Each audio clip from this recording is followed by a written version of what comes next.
Good afternoon ninth class. हमने पीछे जो है फॉर्मूलाज के बारे में डिस्कस किया था।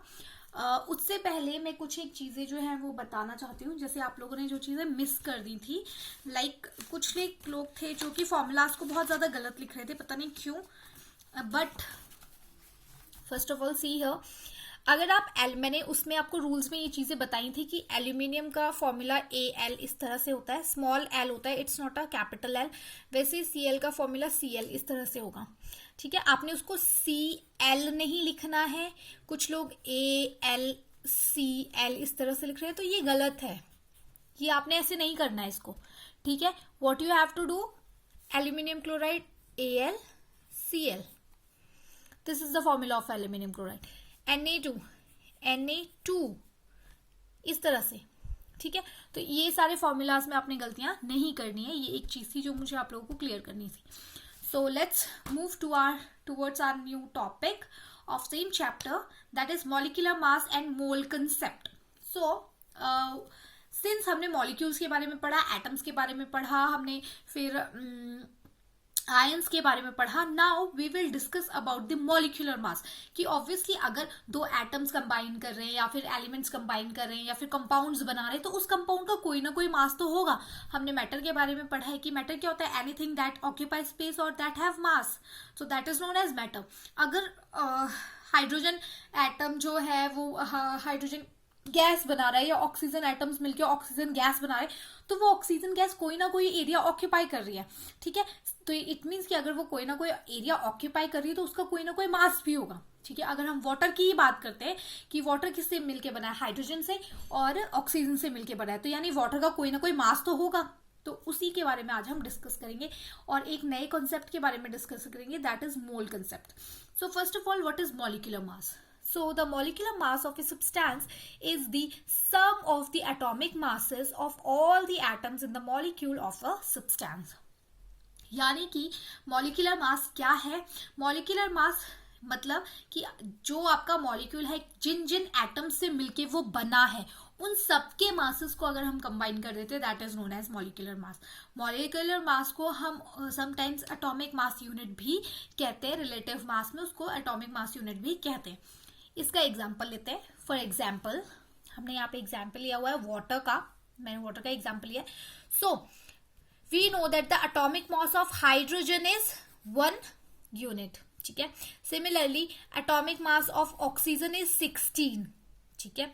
And the molecular mass of water is, तो उसमें क्या बोला उन्होंने बोला है कि जो भी मॉलिक्यूल आपका जिन भी एटम से मिलके बना है, लाइक हाइड्रोजन और ऑक्सीजन से मिलके बना है, तो इन दोनों के मासेस को जब हम प्लस कर देंगे तो हमारे पास वाटर का मास आ जाएगा। सिमिलरली तो क्या है, हमने यहाँ क्या किया, 2 into 1 क्यों किया गया है, यहाँ पे आप ध्यान से देखिए, क्योंकि इसमें बहुत सारे बच्चे जो वो कंफ्यूज कर देते हैं, उनको पता नहीं चलता। तो इसको ध्यान से आपने देखना है कि यहाँ पे क्या किया आपने, 2 into 1, तो 1 is the mass of hydrogen. Hydrogen का मास क्या है, 1 है। तो जो हाइड्रोजन कितने लिए हमने, 2 हाइड्रोजन लिए, इसलिए हमने उसको 2 से मल्टीप्लाई किया है। प्लस हमारे पास ऑक्सीजन कितना है वाटर में, एक ही ऑक्सीजन है, तो प्लस 16, ठीक है। ये बात आपने याद रखनी है कि यहाँ पे हमने 2 मल्टीप्लाई क्यों किया है, क्योंकि वाटर में हमारे पास 2 हाइड्रोजन है, इसलिए हमने यहाँ पे 2 और 1 उसका मास होता है, यानी एक का मास अगर 1 है तो 2 का 2 हो जाएगा ऑटोमेटिकली। प्लस ऑक्सीजन कितनी है, एक ही है, तो प्लस 16 इज इक्वल्स टू 18। तो this is the molecular mass of water. तो इस तरह से हम जो है मॉलिक्यूलर मास जो है वाटर का कैलकुलेट करते हैं। जिस तरह हमारे पास एक एटॉमिक मास के बारे में हमने या मॉलिक्यूलर मास के बारे में हमने पढ़ा, उसी तरह हमारे पास होता है formula unit mass. So it is a different term, name सिर्फ डिफरेंट है, बाकी जो है सेम है। जो एटॉमिक फॉर्मूला मास यूनिट है कि किसी भी सब्सटेंस का, किसी भी मॉलिक्यूल का क्या फॉर्मूला है, उसके हिसाब से उसका हम मास निकाल लेते हैं। सो डिफरेंस कोई नहीं है। लाइक अगर हम वाटर की बात करें, फॉर्मूला तो सेम ही रहेगा ना, H2O, तो मास तो H2O का ही निकलेगा।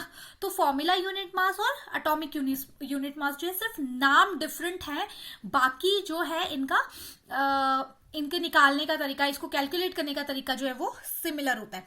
सिर्फ एक डिफरेंस जो है वो फॉर्मूला यूनिट मास और मॉलिक्यूलर यूनिट मास में, वो ये है कि जो फॉर्मूला यूनिट मास है वो हम यूज करते हैं फॉर्मूला यूनिट फॉर दो substances which consist of particles और आयंस, ठीक है।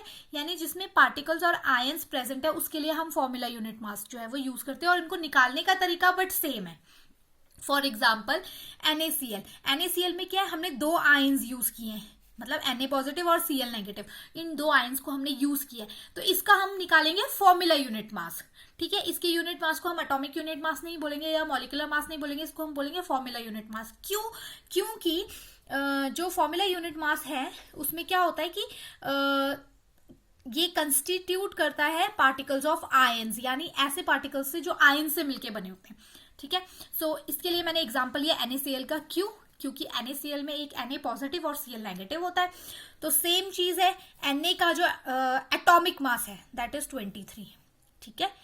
तो एक ही Na यूज हो रहा है तो हमने इंटू 1 कर दिया, प्लस Cl का जो एटॉमिक मास है दैट इज 35.5, तो वो भी एक ही है इसलिए हमने इंटू 1 कर दिया। अब हम इन दोनों को प्लस कर देंगे और हमारे पास जो है वो फॉर्मूला यूनिट मास आ गया NaCl का 58.5। तो इस तरह से जो है हम फॉर्मूला यूनिट मास जो है वो कैलकुलेट करते हैं, और फॉर्मूला यूनिट मास हम कैलकुलेट करते हैं आयंस के लिए, और एटॉमिक मॉलिक्यूलर मास जो है वो हम अदर सब्सटेंसेस के लिए कैलकुलेट करते हैं। इनको कैलकुलेट करने का वो जो स्टाइल है या फिर जो सिस्टम हम यूज करते हैं वो भी सेम है, उसमें कोई डिफरेंट नहीं है, ठीक है। So this is all about the formula unit mass or molecular unit mass. Now for the question answers, you have to solve the questions from page number 40. Yeah, you have to solve the questions from page number 40. That is question number 1 and question number 2.